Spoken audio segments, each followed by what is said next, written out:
All right, welcome to session 11. We're talking about digital citizenship. If you've been in the technology world or specifically the educational technology world, you've probably heard this term. If you haven't heard this term, we're going to introduce it to you this week, and you probably are going to start hearing it more and more.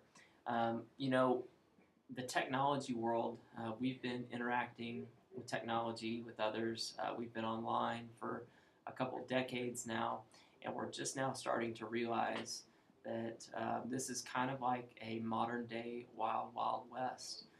Here we have this global community, and there's not a whole lot of clear guidelines. There's not a lot of clear cultural norms or social expectations, and in some cases there's not a lot of clear legal laws and implications and standards out there as well. And so we now are at the point where we're starting to realize that we can't just let students exist in this global community, that we have to start teaching them how to be citizens of this global community and how to be appropriate digital citizens when using technology. So much like we spend a lot of time with our kids teaching them how to be regular citizens in a face-to-face world, we have to be very intentional about teaching them how to be effective digital citizens as well.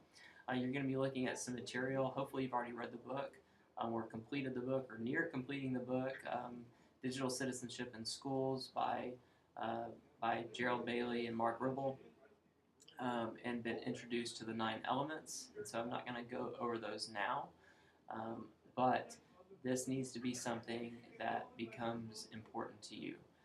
We're starting to see and continue to see more and more news accounts of students and adults that are making really poor choices when it comes to technology use, and we're just going to see it more and more and more, especially if we don't intentionally educate not only our students but their families and our entire community on what's appropriate and what's not, what's dangerous and what's not, what's legal and what's not, what's acceptable, what's not, and we're going to have to model for them, and we're going to have to be very intentional about our program development when it comes to educating these people.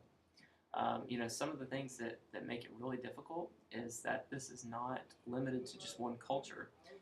The internet and all of these digital interactions span multiple cultures and countries. They're global, and so that makes it really difficult, especially when we're talking about cultural norms. What is normal and acceptable in one culture may or may not be in another, yet these people are interacting online. What's legal or illegal in one country is going to differ, yet these people are interacting online. And so we're a long way off, I think, from having really clear, set, established norms, rules, laws, regulations, but that can't stop us from beginning that process of education now. I'm very passionate about this area, and I hope that as you get some more information this week and through the reading of this book, that this will become an area of passion for you. And hopefully, as you make these digital citizenship plans, you'll be able to actually go back to your school and help implement this. Because if it's not something that's intentional right now in your school, it should be, because our students are out there and they are participating in this world, in this environment. And if we don't provide them with some guidance, then who's going to?